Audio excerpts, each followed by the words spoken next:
গাড়ি চালাইতে কোনদিন গাড়ি চালাইতো না। আমি আজকে 22 বছর 20 বছর ধরে এই জায়গা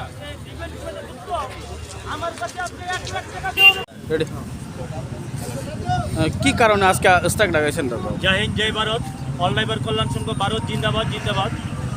নমস্কার, সদর থেকে আমি দেবাশিস ঘোষ বলছি।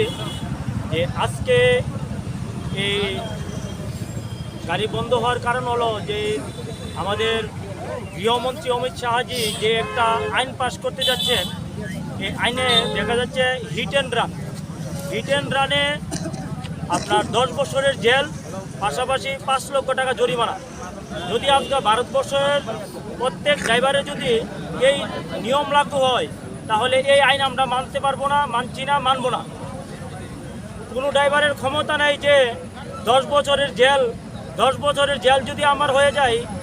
অ্যাক্সিডেন্ট কিন্তু যেই কোনো মুহূর্তে যেই কোনো জায়গাতে হতে পারে। 10 বছর যদি জেল হয় একটা ড্রাইভারের, আর 5 লক্ষ টাকা জরিমানা দিতে গেলে, একজন ড্রাইভার যদি এর লাইফের 10 বছর চলে যায়, হে আসি কি করবে? এর ফ্যামিলি কি করে চলবে? এর বাচ্চা, মা বাবা নিয়ে কি করে চলবে? কি করে সংকটটা আগে যাবে? পাশাপাশি 10 বছর চলে গেলে এর লাইফে আর কিছুই থাকলো না। 5 লক্ষ টাকা কোথায় থেকে দেবে? আমাদের ড্রাইভারের মধ্যে এমন লোক আছে যাদের বাড়িঘরই নেই এখন পর্যন্ত। আজকে ভারত সরকারের আমরা যেদিকেই যাচ্ছি, কোথায় কোনো একটা পার্কিংয়ের সুব্যবস্থা নেই। আজকে এই দূরপাল্লার লরিগুলা কোথায় থেকে আসছে যে রাস্তার দাঁড়াবে, ভালো পার্কিংয়ের ব্যবস্থা নেই, কোনো সুযোগ সুবিধা নেই রাস্তাতে। তারপরে ভারত সরকার ওই দিকে নজর দিচ্ছে না। পাশাপাশি দেখা যাচ্ছে কি পার্কিং যেগুলো আছে এগুলোর মধ্যে তেল চুরি হচ্ছে, বিভিন্নভাবে ড্রাইভার মানে ভুক্তভোগীর শিকার। আজকে দেখা যাচ্ছে কি আমাদের গাড়ি চালাতে গিয়ে নানান সমস্যার সম্মুখীন। আজকে গাড়ির সঙ্গে যুক্ত যত মিস্ত্রি ভাই আছে, টায়ার মিস্ত্রি থেকে ধরে ইঞ্জিনিয়ার, সবাই কিন্তু গাড়ির উপরে নির্ভর। গাড়ি বন্ধ হয়ে গেলে আজকে কোথায় থেকে কি হবে এটা কেউ বলার মতন নেই। বাকি সব নমস্কার, কল্যাণ সংঘ জিন্দাবাদ। আমি সদর ডিস্ট্রিক্টের সদর দেবনাথ। আমি একটা ওয়েলফেয়ার অর্গানাইজেশন কল্যাণ সংঘের একটা ছোটো কার্যকর্তা।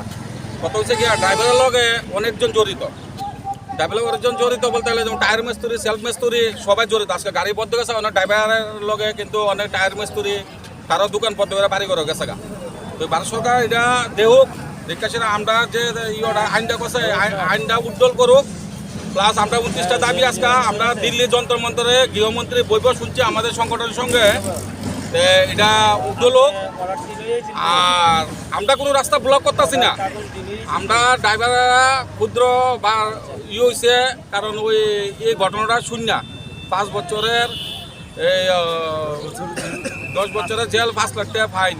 তো এইসব কোনো ড্রাইভার পারতো না, কারণ ড্রাইভার খুবই 12-13 হাজার টাকা বেতন চাকরি করে, তো তারা পারতো না। তো এর লেগে আমরা লোক জমাইতেছি বলে আমরা কোনো রাস্তা বদ্ধ বলে জমাইতেছি না। আর আমরা সংগঠন সবচেয়ে আগে কই দিই, আমরা সংগঠন কোনো পার্টি লইয়ে না, কোনো পার্টি না। আমরা সংগঠনের খালি ড্রাইভার সংগঠন কল্যাণ সংঘ ওয়েলফেয়ার অ্যাসোসিয়েশন পাঞ্জাব লুধিয়ানা থেকে এটা সৃষ্টি হয়েছে। এটা পুরো ভারতবর্ষ সইরা গেছে গা। আপনারা মনে আরও দেখেন অন্য পত্রিকার ভিতরে, কারণ এই সংগঠনের সম্বন্ধে এদেরও কথা আমি রাস্তা ক্লিয়ার করছি, ওসি সাহেবের কথা কইছি, রাস্তা ক্লিয়ার করছি, জেনারেল এসডিএমের কথা কইছি, রাস্তা ক্লিয়ার করে দিছি, কোনো অসুবিধা হইতো না। আর যে ভাইরা গাড়ি চালাবার ইচ্ছা আছে টাকা দিতে তারা চালাইব, কিন্তু আমার কল্যাণ সংঘের কোনো ড্রাইভারে গাড়ি চালাইতো না। আমি যা বুঝি বিকাল 3টা পর্যন্ত আমার আজকের দিনই পুরা এটা কই আমার এটা শেষ করছে। আর তোমরা কেউ জাম করবে না। ভারত মাতা কি, ভারত মাতা কি, কল্যাণ সংঘ, সুরেন্দ্র প্রসাদজি, মদন সিদা, ওয়েলফেয়ার অ্যাসোসিয়েশন,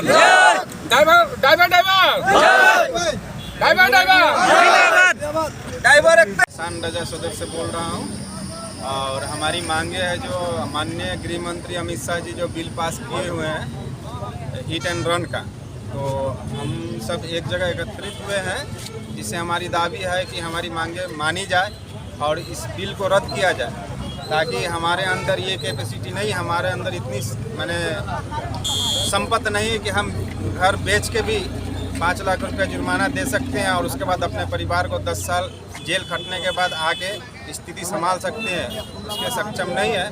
तो हमारी अनुरोध है, आप लोग मीडिया के माध्यम से मैं बताना चाहता हूँ कि हमारी आवाज़ सरकार तक पहुँचाई जाए और हमारी मांगों को पूरा की जाए। और हम सब एक साथ यहाँ पे खड़े हुए हैं ताकि हमारी मजबूरी को भी समझा जाए। एक ड्राइवर जानकर एक चींटी भी नहीं मारता, अगर गलती से कुछ हो जाती है तो हमेशा ये देखा जाता है कि बड़ी गाड़ी जो होती है उसका ही ब्लेम किया जाता है, गलती दिया जाता है।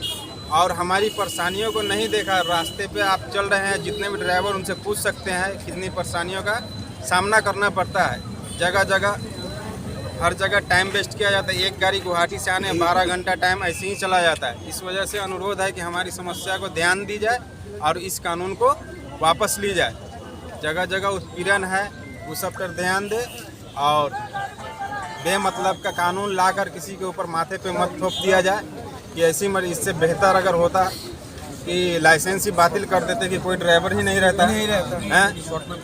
समझे, 3 बजे तक जो है जंतर मंतर पर मीटिंग है, वहाँ पे अनुरोध की गई है। वहाँ से जो डिसीजन आएगा उसके बाद डिक्लेयर हुआ जाएगा। हम लोग सब एक साथ है, अभी तक कोई अवरोध नहीं है, रास्ता जाम नहीं किया है, सब सुरक्षित है और बस हम लोग एकत्रित हुए हैं और अनुरोध कर रहे हैं। आज से हम लोग हर ड्राइवर मिलके स्टीयरिंग छोड़ो आंदोलन माने गाड़ी चलाना बंद कर दिए। खुद ब खुद अपने अपने मालिक के घर गाड़ी जमा कर दिए हैं, अपने अपने घरों में हम लोग जा रहे हैं और गाड़ी आज से नहीं चलाएंगे। जब तक ये बिल का फैसला नहीं होता है तब तक हम लोग गाड़ी नहीं चलाएंगे, क्योंकि ड्राइवर एक ऐसी चीज़ है जो सरकार और हर देश की रीढ़ की हड्डी होती है। उसके बिना मेरुदंड जिसको बोला जाता है, उसके बिना कुछ नहीं है। मृत्यु से लेके जन्म से लेके मृत्यु तक ड्राइवर के बिना कुछ भी नहीं होता। तो ये अनुरोध है सरकार से कि हमारी मांगे मानी जाए।